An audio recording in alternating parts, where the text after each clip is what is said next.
And that's what we're talking about here on the TekBeard podcast, the bi-weekly podcast where we discuss all things tech and most things geek. I'm Adam Doud, the proverbial... what the hell did... Dude, I hate you. What did you do? What did you do? You dick.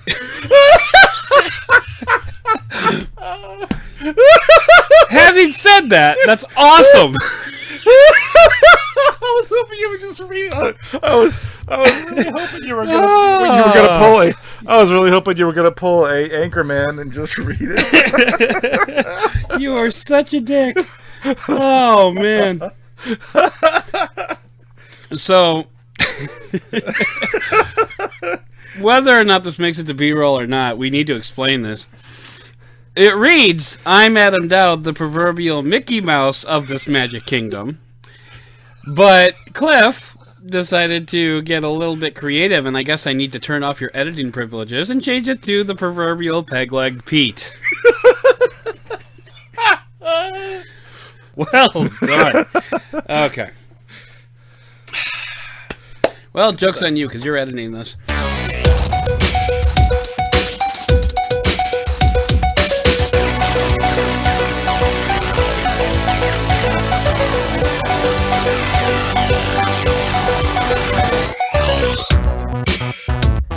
It's the happiest place on Earth. Literally. It's almost not possible to be unhappy at Walt Disney World. Everything from the ground up was designed with one thing in mind: the customer. From secret underground tunnels to cast members on an eternal nitrous oxide high, and yes, technology that is designed to streamline the customer experience and yes, maximize profits. A truckload of technology is at work all around you, and it is all designed to make you want to come back over and over again. And that's what we're talking about here on the TekBeard podcast, the bi-weekly podcast where we discuss all things tech and most things geek. I'm Adam Doud, the proverbial Mickey Mouse of this magic kingdom, and joining me are my very own Donald and Goofy. I'll let you decide who is who. Clifton M. Thomas and Ryan St. Andrie. Cliff, how you doing tonight? I'm alright. How about you? I was really hoping someone was going to do a Mickey Mouse impression because I can't get my voice that high. So, well done. Oh my god. Ryan's having flashbacks right now because he's actually in Walt Disney World's backyard. How you doing tonight, Ryan? I don't even know what to say. Cliff's accent is so fucking weird. I think I can do a Donald Duck, maybe. Let me see here. I don't know. Whoa, whoever did that was pretty good. Cliff is like a one man. You can't upstage the man. Hi, everybody! Anyway. Hello! Hi, Pluto! Okay, alright. So, anyway, Cliff is good, Ryan's good. Just wanted to start off with a quick little announcement. We are talking about Disney World, in case nobody picked up that particularly subtle clue. But before we get to that, we just wanted to let you guys know, this is episode 17 of the TekBeard podcast, and for episode number 20, it's kind of a milestone, so we're going to do something a little bit fun. We decided that we are going to try to have a listener mail episode. Now, what that means is that we need to receive some listener mail. So, what I want you to do... we've gotten some mail, and that's cool. But what we want you to do is we want you to write in to tekbeard@gmail.com and just ask us anything you might want to know about. Maybe ask us about some technology, ask us about us, anything you might want to know about the show, and maybe something we didn't cover in the podcast episode a couple shows ago. Anything you want to know, go ahead and just jot it down in a quick email, send it out, and we will have our listener mail episode, or we won't get enough email, in which case we won't have it. So we'll find out in a couple of episodes.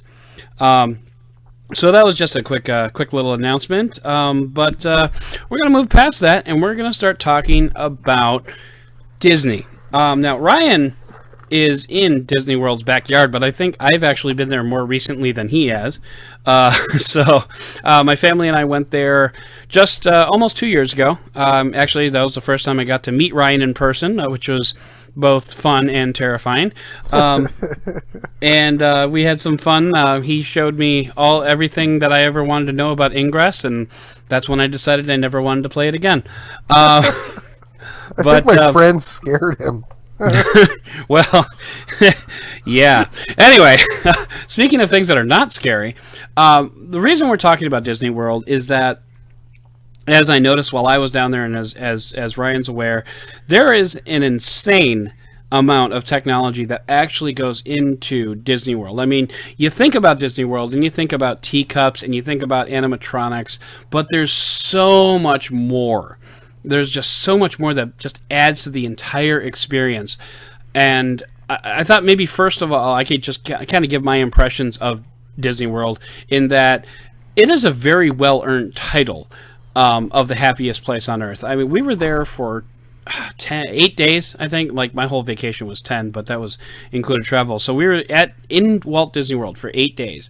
And it was almost literally the best 8 days of my life, because everybody there is just so dedicated to the prospect of making you happy. They are just, everybody there, and I firmly believe this. I haven't proven it, but I firmly believe that if you want to work at Disney World, you are very thoroughly vetted, and you are told in no uncertain terms, the customer is the most important person in your world, and you need to buy into that philosophy 100%, or there's the door.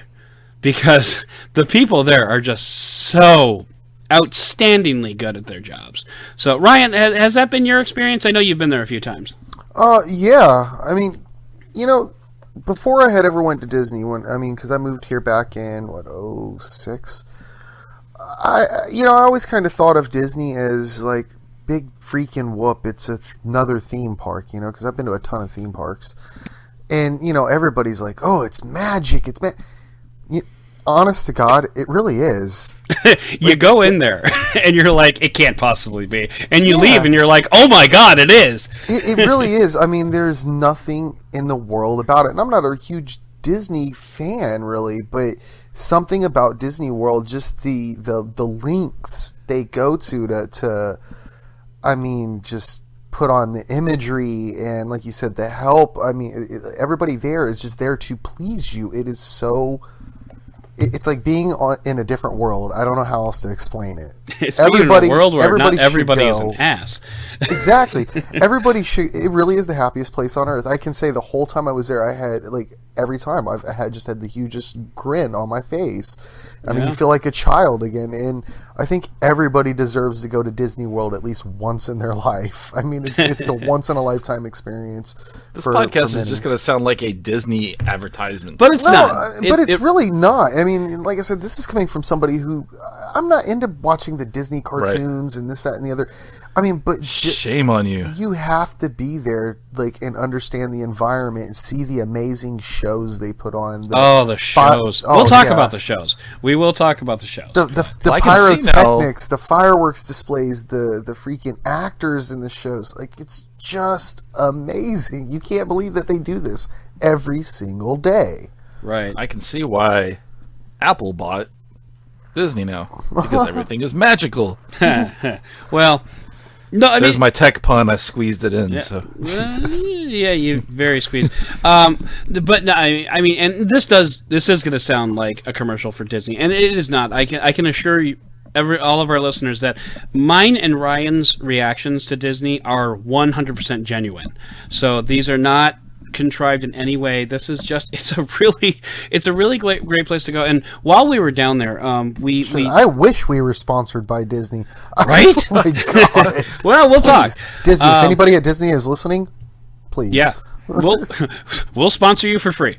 No, we won't. Anyway, but no, while we were down there, for one day, we actually took 2 breaks while we were there, because when you're going to a place as huge as Disney, you have to have days off, because otherwise your feet will literally fall off the bottom of your legs. But while we were there, some of our party wanted to go to Universal Studios. So I was the lucky person that got to drive them over to Universal Studios, and then I spent the entire day cashing while they went into another theme park. But while we were outside Universal Studios and I was dropping them off, you hear the roller coasters, you hear the people screaming on the roller coasters and in all the other rides, and to me that sounds like a park that I want to go to. Like, just from the outside, it sounds like a great park, because they're like, and I'm into that type of stuff. And Disney doesn't really have that type of stuff. They don't have the biggest roller coasters. They really don't even have fast rides. I mean, there's that test track one where you like build your own car, which we'll also talk about.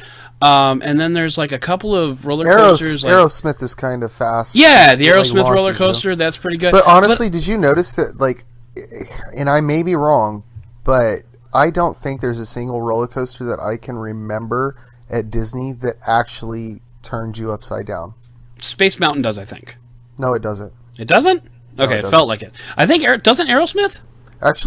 Actually, yeah, you might be right about Aerosmith. And also, I'll tell you something else interesting about Space Mountain later. Don't let me forget about it. So I'll do my best. But I mean, it sounds like. But at the same time, if I were to go back to Orlando, I wouldn't give Universal Studios a second thought. I would just go straight back to Disney. Don't go there. Universal Studios is still pretty bomb, but it's not Disney. But it's not Disney, and it'll never be Disney, according to my wife's aunt, who is a Disney fanatic. But anyway, but I think what's most important to realize about is that the technology that goes into Disney that really does make it a wonderful place, and they've even added more technology since we were there. One of the things that I noticed, and we're just going to go ahead and dive into the technology that's there. One of the things that I noticed while we were at Disney, and we didn't know this on the first day, but that place is wall to wall with Wi-Fi. Whether you're walking around in the parks, whether you're sitting in a cafe, whether you're standing in line for a ride, you've got Wi-Fi. And that just completely blew my mind because, granted, I haven't been to an amusement park in a long time, but suddenly we could let the kids watch Netflix while we were waiting in line for 2 hours. That is so valuable, I can't even tell you. I mean, Ryan, you've got to know about that, don't you? Actually, I never even used Wi-Fi the whole time I was there. I didn't realize it until, because it's been probably like 3 years since I've been. Sure. Well, I don't know. Dexter was, almost 3 years now, because Dexter was maybe 6 months old, 7 months old. Yeah. But, yeah, I mean, it's things like Wi-Fi or even just waiting in line is unlike any other experience at any other theme park because... for the simple fact that instead of just standing there waiting in line, they've organized it in ways that it's almost entertaining to be in line. You're indoors a lot of times, so you're not, sitting there in the ridiculous Florida heat. Or the ridiculous Florida rain, which happens every 17 minutes. Yeah. There's also, there's a lot of visual stimulation in lines. Everything is just so meticulously thought out. It's ridiculous. Right, and so I mean the Wi-Fi is great because for days 2, 3, 4, 5, 6, and 7 while we were there, we took the tablets and we let the kids watch Netflix. But also Wi-Fi is also more battery efficient for your phone for like receiving data and everything like that. So you don't even have to worry about dead phones. I'll tell you what. Well, because Universal also has wall-to-wall Wi-Fi now. Okay. And I'm telling you, and that might be a thing. I don't know. Areas here. well, no, because SeaWorld doesn't have it yet. But I'm telling you what, for all the theme park areas, it's almost necessary, especially in Disney. Like, that place has the most horrid. Actually, in Disney has the most horrid reception area. I don't know what the hell it is with that area, but it's you so think bad. about all the different phones and maybe that's what it is. I don't know, but it's bad. Yeah, it could very well be. Yeah, they've got to have a crazy backbone. and the access points to maintain that level of just because I'll guarantee you that from the way that you've described Disney, they want nothing less than the best Wi-Fi coverage and signal strength and that all the time. So that must be their tech department must be kind of crazy. Their IT department, rather. Wouldn't doubt it. But I mean, maybe it's what if they're dressed up in like Mickey and Goofy costumes, but they've got like work shirts on with like their name. Well, I don't think it's that. I think it's probably they're going through the secret tunnels. Now, not a lot of people know this, or actually, secret tunnels. Anybody who watches the Discovery Channel knows this, but Disney World is actually built on it. Disney World is actually the second level of what you're seeing, what you're walking on is actually the second level. The ground level is actually like 20 feet down. And what they did was they built Disney World on top of these tunnels.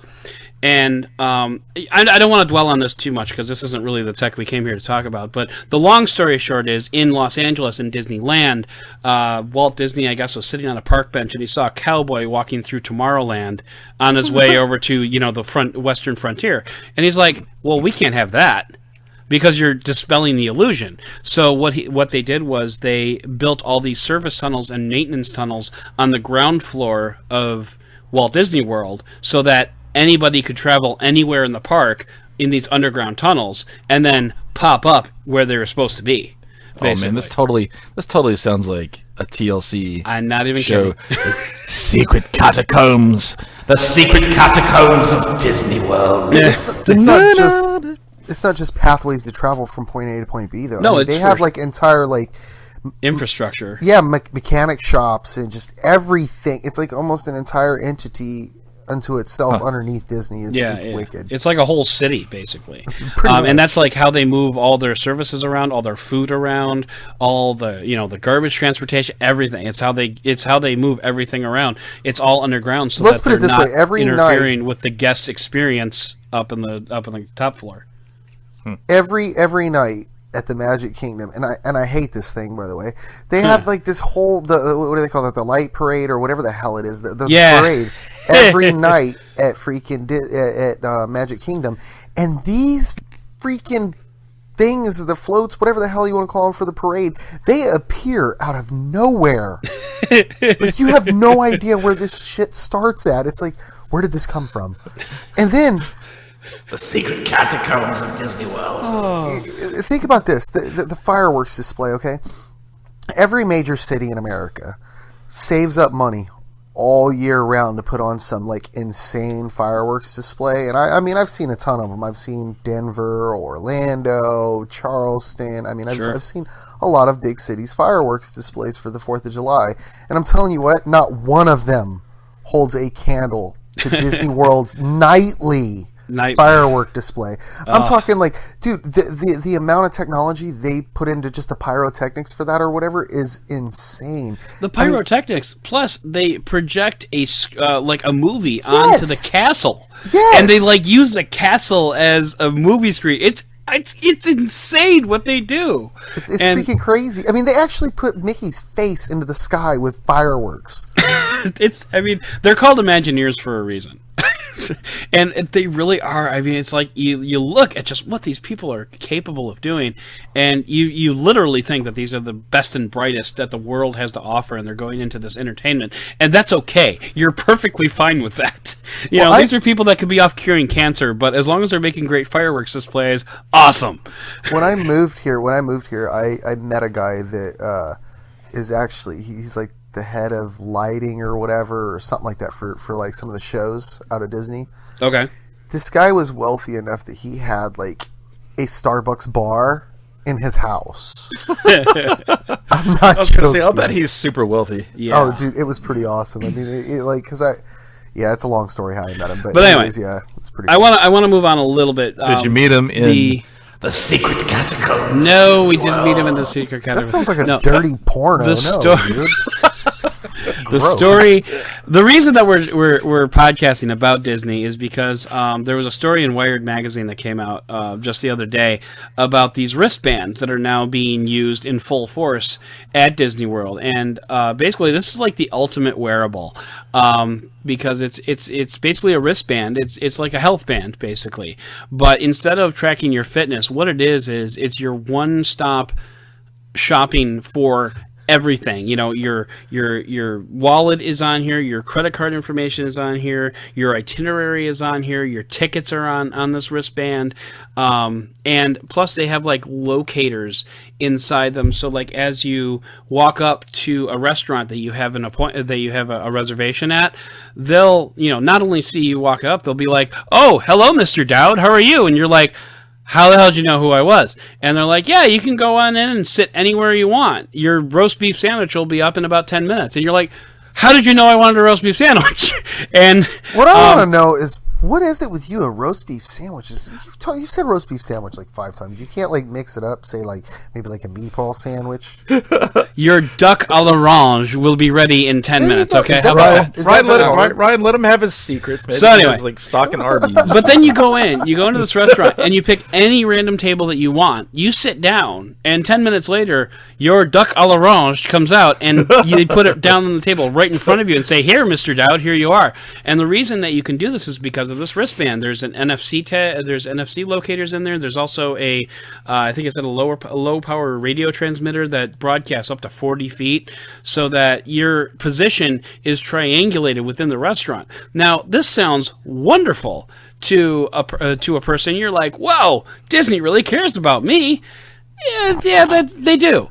But they also care about all the data that's coming from this wristband, the location of virtually any person in the park, where they're going, how often they're using this bathroom as opposed to this bathroom, how often, where they're going to eat, what path are they taking to get from one ride to the other. And they're going to use all this data, not nefariously. We're not going back to our privacy episode. They're going to use this data so that they can help optimize the experience.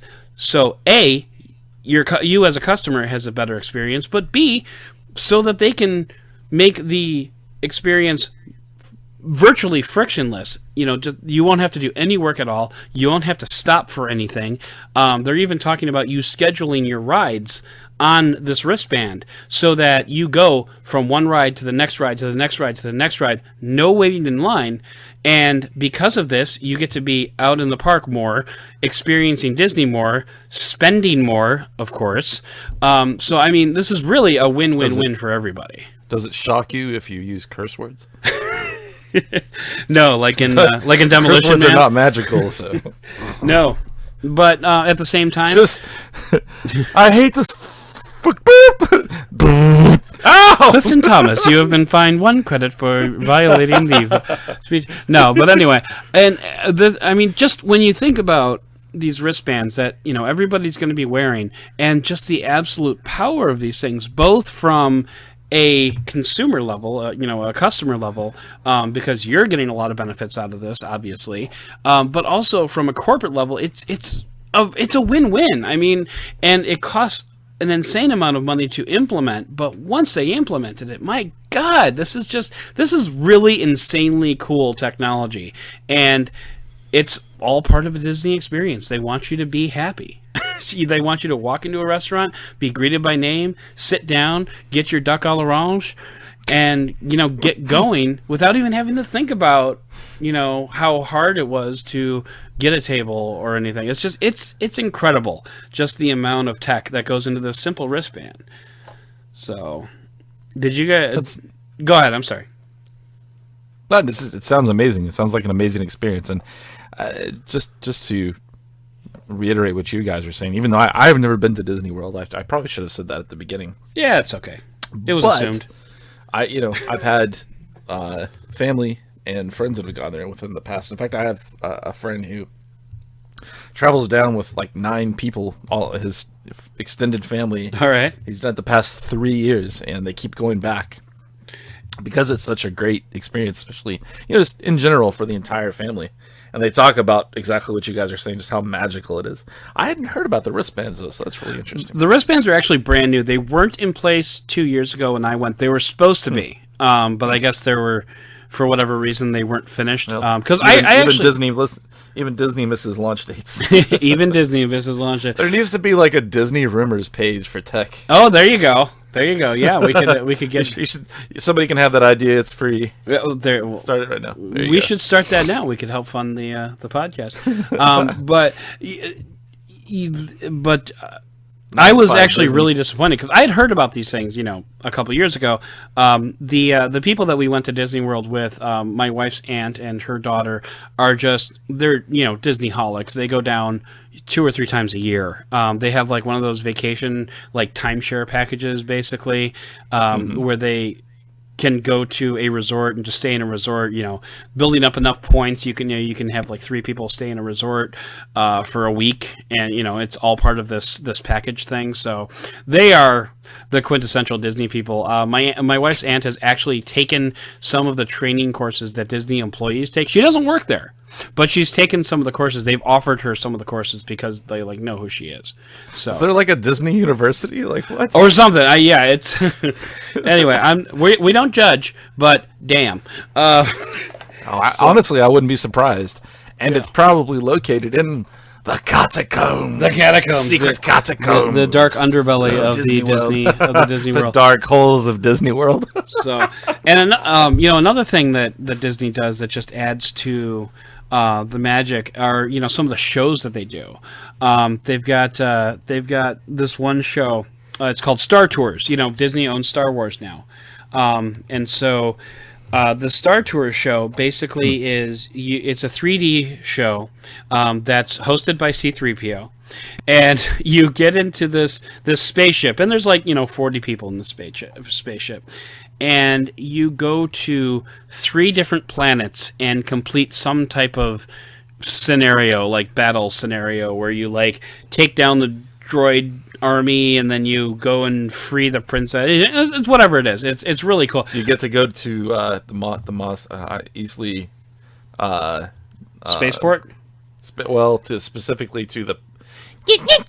No, you don't. No, because you're always in a spaceship. I mean, that's okay. that's the story. Is you sit down in the spaceship, you put on your seatbelt, and you're in for the ride.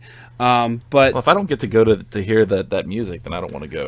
Well, but the cool part is that there's 200 and I think it's 256 different planets that you can go to in this particular show, and they take you to 3 at a time, but they randomize the 3 worlds that you go to. So there's whatever the math is, 10 million different combinations of planets that you can go to on this particular ride, and so you can basically ride it 10 million times and it'll never be the same. That's awesome. Yeah. So another ride that is at Disney that's like that is kind of like that, where it's never the same House? way twice. No, actually, the Tower of Terror. Yeah. Well, yeah. That's what I was I didn't do the Tower of Terror, unfortunately, but my favorite ride ever. Is it? Is it? Oh God, yes. So, but I mean, it's really cool because you can go on this ride over and over and over again. Either one, and it never repeats. And the other thing that the Star Tours really nails down is the use of 3D technology. Now, I didn't like 3D tech in the 80s when Jaws came out, and when they had that rash of 3D movies that for about a year and a half we had to suffer through, these 3D movies that you actually had to go to the video rental place and actually buy glasses to watch them. And then recently we've had 3D movies coming out that use a different kind of glasses, but still glasses, that are feature films and whatnot. But I kind of hate those too. The ones at Disney, though. Now, if you are a 3D skeptic, I completely understand. But if you go to Disney World and you watch this Star Tours, or you go to the Mickey's Philharmonic show, which is their staple show in the Magic Kingdom, you will be a believer in 3D. I mean, this Star Tours thing, where you're flying from planet to planet, you are ducking out of the way of laser blasts coming at your head. I swear to God, that's how realistic it is. And it doesn't matter where you are sitting in the entire room, because it's there's 40 people in there. I think there's 3 rows, so you got 12 people sitting across. So it's obviously a pretty wide arena. It's maybe 15, 20 feet, whatever it is. So, but it doesn't matter where you're sitting. The laser beams are coming straight at your head. It's incredible what they do, and they have these hydraulics that move the room around, kind of like those really cheesy rides that you used to get in at the amusement park while you were waiting for the real rides. But these things make you believe that you are in a spaceship. You jump to light speed and the pit of your stomach drops, because you're oh my God, I'm going so fast now, and it's just, oh my God, I could talk about these movies forever. So what you're saying is you liked it. It was a moderately enjoyable experience. Although you guys have ignored the elephant in the room. Okay, what's that? which is Epcot, of course. Epcot I want to go to the Hall of Presidents. Pretty amazing. Like it's very geeky because there's really not much great at Epcot as far as like crazy ass rides, or anything like that. Yes, But very just true. The Although science and the geekiness and the food is amazing. well, Epcot is also where they have the world. It's like 16 different nations all represented. Yeah, that's what around I'm saying. The lagoon. food, because they got food in each one of the nations. Oh, yeah. It's like authentic. So. And and we actually ate at a Japanese hibachi restaurant there. That was pretty cool, and my kids had never done that before, so that was pretty neat. But yeah, Epcot is pretty cool from a geeky perspective. They've got two rides that I want to talk about, that are related to technology that are both in Epcot. The one is called Soarin'. Soarin'. I knew you were going to say that. Well, yeah. Funny thing about Soarin'. My son didn't want to go on Soarin'. We waited in line, and he cried for 56 of the 60 minutes that we waited in that line. Everybody in that line knew that my son's name was Kyle, because we kept saying, Kyle, relax, Kyle, you'll be fine, blah, blah, blah. When we got on the ride, because he heard that it went up in the air, but he didn't even confirm it. Anyway, we got on this ride. We went up, and we'll talk about the ride in a minute, but when we were done, we got back down, and we were on our way, and my son was, that was great! Can we do it again? We're just like, I'm going to kill this child. But anyway, the joys of having children, Cliff. You have that to look forward to someday. But yeah, so Soarin' basically is kind of like a airplane hang glider type of ride, where you sit in these. They're kind of like roller coaster seats where your legs dangle down, but you've got the full harness going up over your head. And what they do is they kind of push you out and up, so that you are surrounded by this basically 100, and I don't think it's 180 degrees, but I want to say it's like 165 degrees up, down, left, and right of this screen, where they're projecting, you flying through the air with the greatest of ease. And I want to say, is it all hang gliders, Ryan, or are there some planes? I don't remember. No, I think it's all hang gliders. It is They're all giant hang gliders, because you can look off to the right and see other ones too. Yeah. So it's soaring? Soarin', like soaring, like you're soaring through the sky. Like there's an apostrophe to abbreviate Yeah, it. It's there called you go. Soarin'. So it is soaring, but take off the G and add an apostrophe, because it's clever. It's hip. Because I was picturing it like Sauron. I was like, no, it's not a. It's not a giant eye that's just staring at you as you're in a globe. But okay. But it's really cool because it's, like I said, it's this 165 degree screen that it's projecting everything above you, everything down below, everything to the left, and everything to the right. You believe that you are on this hang glider. So it's like a completely immersive IMAX, basically. It's an incredibly immersive IMAX. That's really cool. So it's really, really cool, and I don't even know how they did it. It's amazing how easy your mind is Fooled. Tricked into, but like the suspension of disbelief is engaged when something is immersive like that. Like I used to go to when I was a kid to the Huntsville Space Center in Huntsville, Alabama, and they have, it's kind of like an IMAX. It's 360 degrees surround of screen, almost like a planetarium kind of thing. All right, but this is the 80s, so obviously it's nothing like what you guys have experienced, but even then it was a video of the like tram that you would take to ride the over to the space shuttle when it's mounted on the lifter rocket to take off. Okay. At the astronaut. And I'm afraid of heights, and I remember just like gripping the arms of the seat, and my palms are sweating because you feel like you're flying. And it's crazy. So yeah, I definitely would. I might be a little unsettled on Soarin', but it sounds awesome. It is awesome, and you got to go on it. And you have to remember, you're living in the lawsuit era. You'll be fine. And if you're not fine, your wife will be more than fine and rich. So don't worry about it. So that's Soarin'. The other ride, it's more of an honorable mention. Just because it's not, from a technology standpoint, it's okay. But they have a ride called the Test Track, where you design your own car.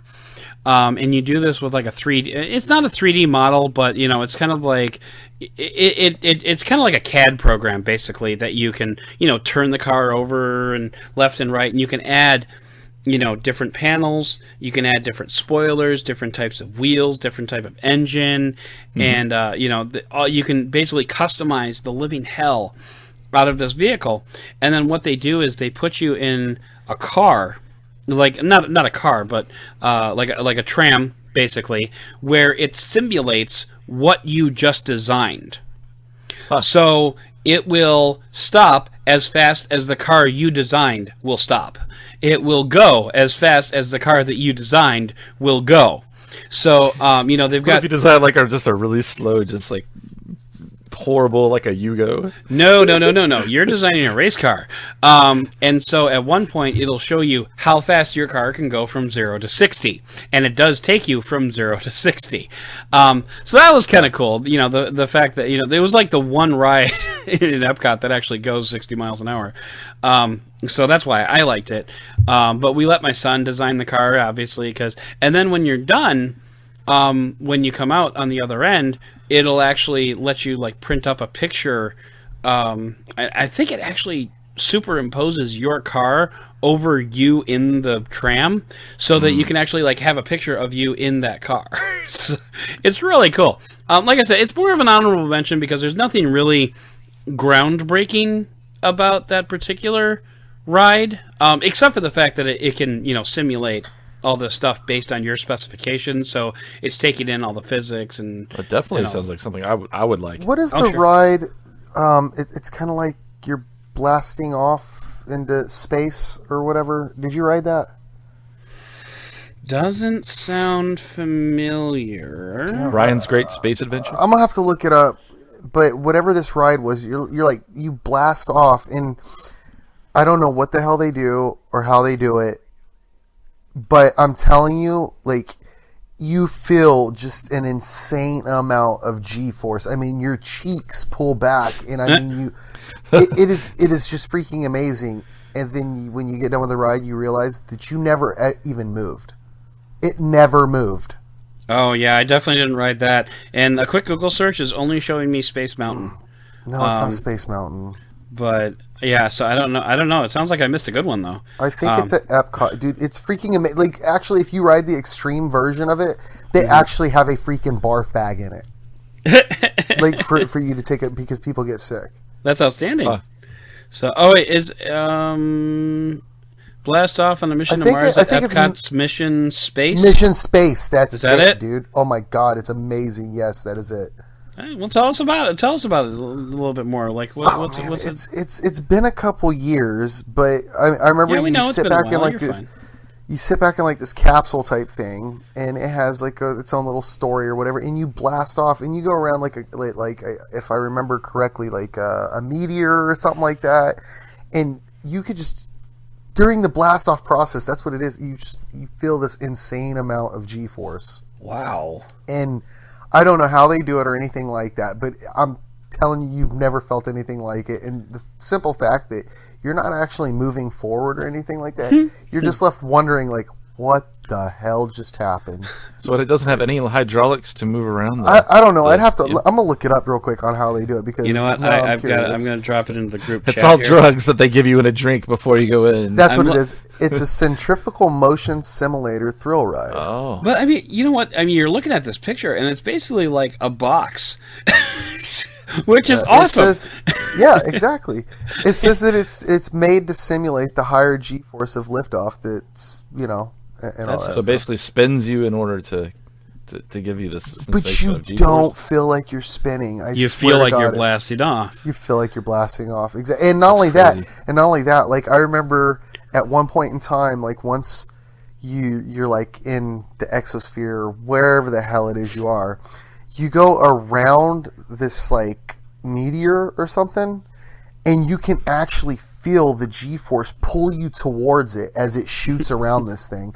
So you go from being like just forced backwards to like, oh my god, and you're jerked this way, and dude, it's just amazing. You'd have to be there to understand. We're gonna drop links to as much as we can into our show notes, but I mean, just this website that I found, I'm looking at this thing, and it literally looks like a box on a forklift. But I mean, obviously, it's more because of what Ryan's describing. But it's just like a guy with like eating a sandwich, driving a forklift, and spinning you around in the dark. He said orange. I'm gonna give him orange, but he said he wants to go around again. Here we go, Joe. Oh my god! But another attraction that they had, and I think that this was also at Epcot, so I think there's kind of a theme going on here. But Ryan, did they have this one last time you were there? The talk with Crush the Turtle. Yes. So, just to give our audience a bit of a picture here, you go into this room, and it's basically a theater. You go into this room, you push the kids up front because the kids want to be up front, and Crush from the movie Finding Nemo, he's the hey dude turtle guy. Yeah. He comes out. Shaw, bro. Yeah, and he swims out, the wave. And he gives a little, I'm Crush a Turtle, and I'm here to learn all about humans, and you are all humans, so that's awesome. And you're watching this, and you're like, oh, that's really cute. They made a little movie about Crush, and then he starts talking to individual people in the crowd. What? Like, seriously, I am dead serious, and I will post a YouTube link in the show notes. When you said seriously, it sounded like you were using Crush's seriously. Jaw, like seriously. Jaw, seriously. So no, like he'll be like, so does anybody have any questions for me? And like all the kids will raise their hand and be like, oh yeah, you little dude, right up in the front with the blue shell. And you're like, and the kid's like, holy crap, he's talking to me. And like the kid will ask a question like, what's your favorite food? And he'll be like, oh, yeah, well, we like to eat all this green stuff that's on the ground. It's called kelp. And like, at one time, at one point, like, a kid randomly stands up. And just whatever. And Crush is just like, whoa, dude, what do you want? And he, like, goes down, and he's, like, staring right at the kid. That's standing up. And then the kid... It's crazy because, you know what? This is all completely animated. This is, it's basically Finding Nemo, but it's interactive, which means there is an insane amount of programming that goes on to make this thing so interactive, but there's also, like, an actor that is doing something. I don't know if the actor is actually just broadcasting their own voice, but whatever it is, the lips of the turtle are moving in time with what it's supposed to be saying. So you've got a human that is reacting to these questions, and there's absolutely no way that these are predefined responses. Unless, of course, all these kids are shills, which is very possible. But there's no way that these things are predefined because it's just so spontaneous. And I don't know if it's an actor that's, speaking like, oh yeah, that is totally awesome, and the computer is making him like, oh yeah, that's totally awesome, or if like it's somebody who's actually saying that and it's just coming out in Crush's voice. But whatever, it's just so it's insane. It really is. I mean, everything that has to do with Disney has a little bit of fun and a lot of insanity built into it, and a crazy amount of technology. Because it sounds like it's all super polished. It is. It is like I was telling you guys earlier, or whatever. Well, yesterday, like Disney's thought out everything to such a finite degree, I guess you'd say. Mm-hmm. Like, they even figured out that placing a waste receptacle, like, no more than, I think it was 9 paces away from, you're never more than 9 paces away from a freaking waste receptacle at any point in time, yet you don't recognize them necessarily. Like, they don't just pop up in your vision like, ew, that's an ugly eyesore. But they figured out that placing those so close together, like, ensures that people will throw shit away. Like you have like a 99% chance that you're going to throw something away. Right. And versus like, oh, that's too far away, I'm not going to do it. Therefore, the park it helps maintain a clean appearance, and they need less janitorial staff or whatever to keep the park clean. Stuff like that just makes all the difference. It's weird.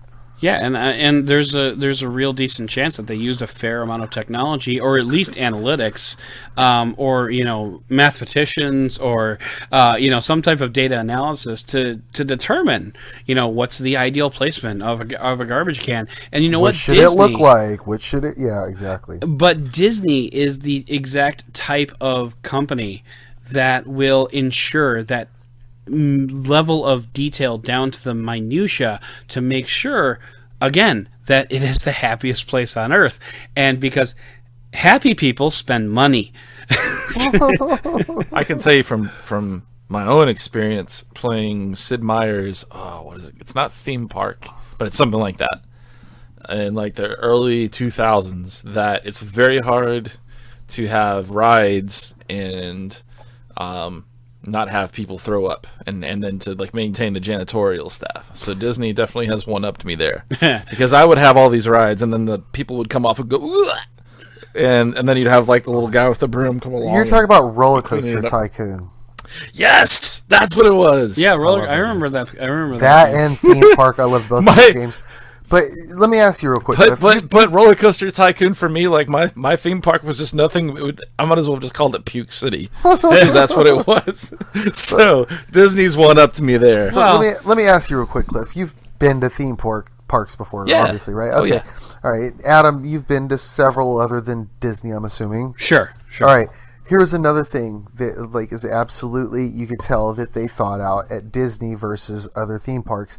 Okay, you go to a theme park, you're going for a day. Of course, you're going to take your backpack if you can, loaded with freaking munchies or whatnot, or in the case of children, your tech gear, your tablets, your laptop, whatever.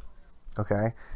Every single freaking theme park, with the exception of Disney, you have to either pluck that damn backpack in a locker or whatever that you rent momentarily or whatever to get on a ride, or you have to put it in the little cubby before you get on a roller coaster. Right. Not at Disney. On Disney, you bring your backpack on every freaking ride with you. They have a spot to put it on the ride. It doesn't matter if it's a damn roller coaster or anything else. There's always somewhere. Like, you never have to take off your backpack and leave it. You know what? I just picture like a U-Haul trailer behind like a roller coaster. No, like in the case of Expedition Everest, for instance, like you actually you store it below your feet. Like it's just things like that. Or like Soarin'. If you remember Soarin', Adam, there's like a little netting or whatever below you to put your freaking backpack. To me, that made all the difference, because I always hate having to go track my backpack down afterwards. Plus, I don't feel comfortable leaving my expensive stuff in my backpack somewhere. Right. Is my $600 iPad still going to be here when I get back? Exactly. You never have to worry about that there. And that, to me, is like another like little minute detail that doesn't seem like much, but it makes all the difference. Oh, sure. I have no doubt. Now, when I went, we were there with a very big group. It was my family, it was my sister-in-law, my wife's aunt, her daughter, and there were a couple of other people that were with us. So we never actually all went on a ride at the same time. So whoever was left off was the designated backpack watcher. So I didn't even notice something like that. So that's pretty cool, though. Last time I went with, because I was still in like going to college out here or whatever, and I went with a whole bunch of my friends. Well, actually, no, because Kira and I went too. But last time I went without children. Like, basically, I had a Camelback, and I filled it full of beer with freaking some ice packs in there, and, like, that's how me and my buddies got drunk the whole time there. I was the only person in the Magic Kingdom, because also the Magic Kingdom does not sell beer, and you cannot smoke in the Magic Kingdom. Well, I was getting sloshed in the Magic Kingdom. Well, yeah. So because Disney, awesome. It sucks. I was just actually thinking of another piece of tech that I wanted to talk to, and completely flew out of my head, unfortunately. But I mean, it's cool. Now, one thing that I actually put specifically on the rundown was that we are not going to talk about Walt Disney's frozen head. Because Walt Disney doesn't have a frozen head. Walt Disney was never cryogenically frozen. I did a little bit of research on this before we had this episode. But the reason that that rumor is so persistent is because 2 weeks, no, not 2 weeks, I'm sorry. Before Walt Disney died, he was diagnosed with lung cancer, and he died 34 days after his diagnosis. So it was a very, very quick thing. He had surgery, they took out his lung, but the cancer had already spread, so very bad thing. But during those 34 days, Walt Disney actually did contact a cryogenics firm and ask about the process. And the doctor that he contacted actually did mention this in an interview later on. Now, the doctor went on to say he's not frozen, and he was cremated, and I've seen his ashes. But people latched on to the, hey, he called about cryogenics, he must be frozen thing. And that's fine. I mean, I don't believe in cryogenics. I don't think I'm ever going to have myself frozen to be woken up 300 years from now. But the fact that Walt Disney called a cryogenics firm, after getting this diagnosis, says that either A, he was really into the tech, or B, he was mortally afraid of dying. Now, considering it could have been actually a little bit of both, but just the fact that you actually call what at the time was brand new technology. Right. And the fact that you actually inquire about this to the point where the doctor remembers you inquiring about it. I think you would remember Walt Disney inquiring about it. Well, I mean, I think that alone speaks to the dedication that Walt Disney had to technology and the love that he had for technology. Because, and actually the 2 weeks thing was, the first person was cryogenically frozen 2 weeks after Walt Disney's death. So that's where the 2 weeks came from. But Disney, as far as on the animation side, was always on the forefront of technology. Snow White was the first animated movie with sound. Okay, yeah. In fact, I think it was actually the first feature-length animated picture. Let's see. I don't think it was the first movie with sound. Wasn't that the Steamboat Willie thing? No, I'm talking about the feature-length. Feature-length. Yeah. Okay, all right. In fact, I know that it was the first feature-length animated movie. Okay. Let's see, but yeah, actually, I think Steamboat Willie was one of the, if not the first, was one of the first animated movies shorts with sound. Yeah, right. Because they had the whistle going on. Yeah, exactly. Or whatever it was. I don't know. Did you see on the Apple Watch presentation? They've got the Mickey with the watch face, but he does like he does like the tapping the foot. Willie tapping. Yeah. Yep. But that's something that I'm not surprised. I mean that they embraced a lot of things that were I think ahead of its time as far as their production is concerned. Oh yeah. So yeah. I mean it's just incredible the amount of technology that's in this one park. That is just designed.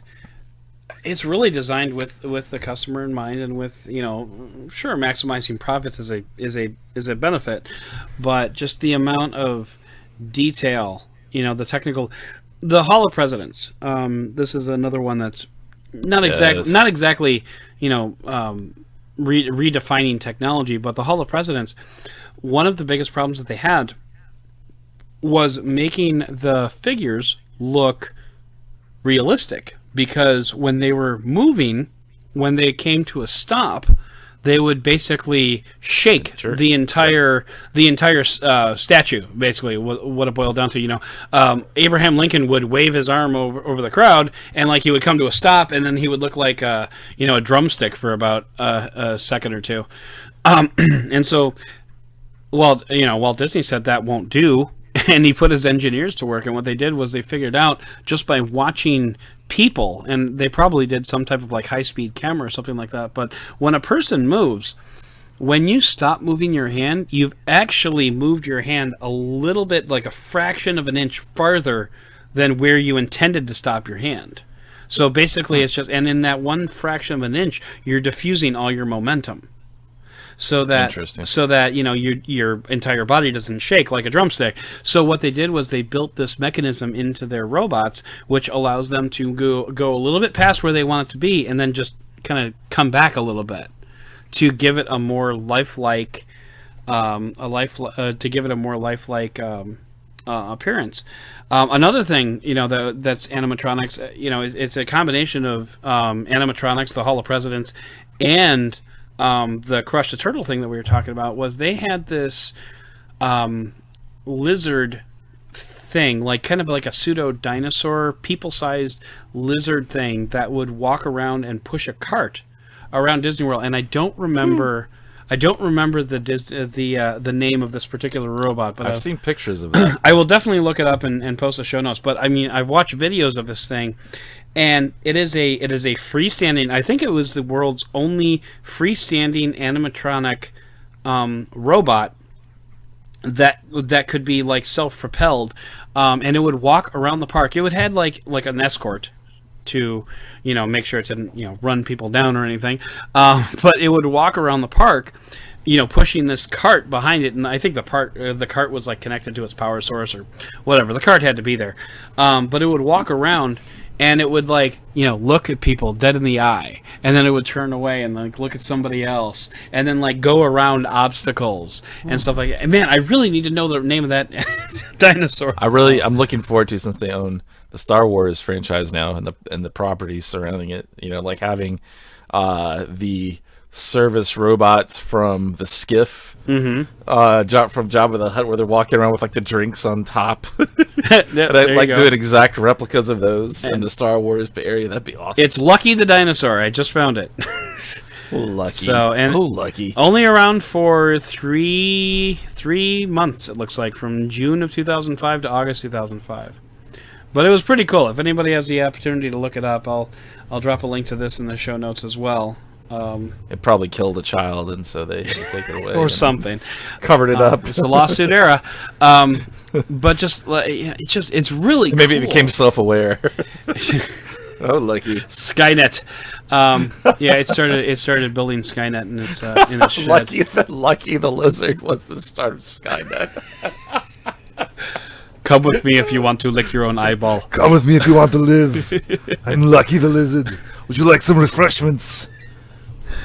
But I think it's incredible the amount of tech. I mean, when you really just take a step back and you look at Disney World and just the amount of technology that goes into this place, it's a crazy amount of technology. And like I said, it's 2 parts fun, 3 parts mind blowing.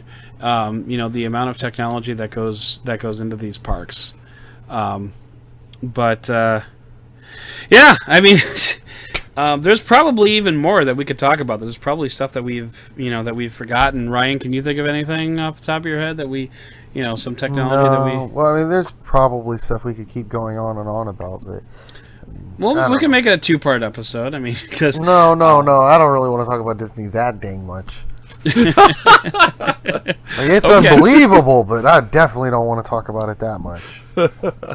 So I'm, and just various things like the monorail. Not exactly high tech these days, but back when it was built, I mean, it was all geared towards just moving people around and making people just happy. And there's so much technology that goes into just making people happy. And those wristbands, I got to get back to Disney because I got to try them out. Because it'll be really bad for me because these wristbands also hold your credit card information. So it'll be like, oh yeah, you want a stuffed Mickey toy? Beep. Oh yeah, you want a large popcorn? Beep. Oh yeah, you want. And my money will just. I think you'll just have your Apple Watch, and it'll probably have the functionality integrated into it using an app. I wondered if they would actually be able to do something like that. I think most wearables these days would be lacking the radio transmitter that these things have. But I mean, it's probably just an NFC coil. So the rest of the stuff you could probably do. The credit card information, the boarding passes, the itinerary. You could probably do all that. I would imagine if it's in order to cover that much ground and also to be that low power, it's got to be pretty low frequency. Yeah, and like I said, the battery said that they lasted like 2 years. So this is definitely not. Is it a permanent battery? I wonder. It might be. It might be replaced. So I mean, first of all, it's Disney. Who cares? Because it's powered by magic. They'll just buy new ones. It's fine. But just the amount of technology that goes into an amusement park like Disney World, and I'm sure that there's other parks that probably have a decent amount of technology built into them. But Disney World, I think, is just probably the epitome of entertainment technology. They really know what they're doing, and they, like Ryan said, they go down to the fine detail minutia, even so much as figuring out where's the best place to put a garbage can and where's the best place to hide a garbage can. I think it really is a special place. It is the happiest place in the world. It is the happiest place in the world, and it has a technology to thank for a lot of it.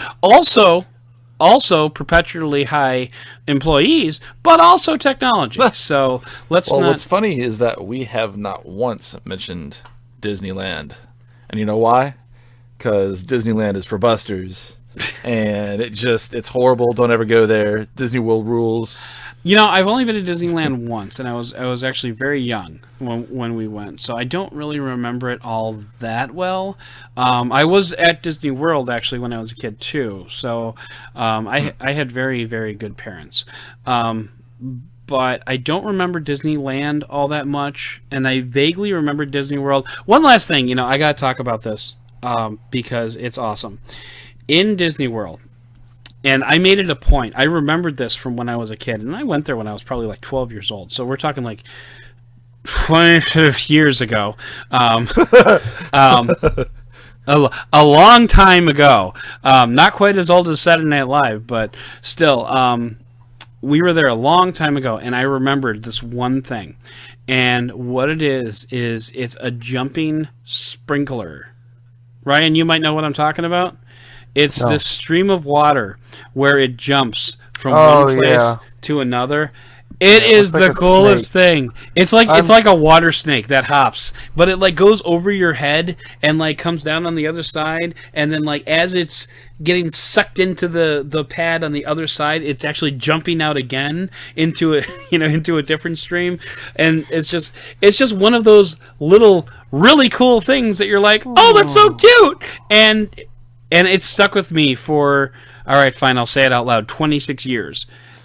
So when I went back, a couple of years ago, that was the one thing that I had to find, and I finally found it, and I was ecstatic because there was actually a virtual geocache at that location. So it was kind of like a double bonus for me, because I got to see the jumping water snake, and I got to get a smiley. So hey, everything's happy.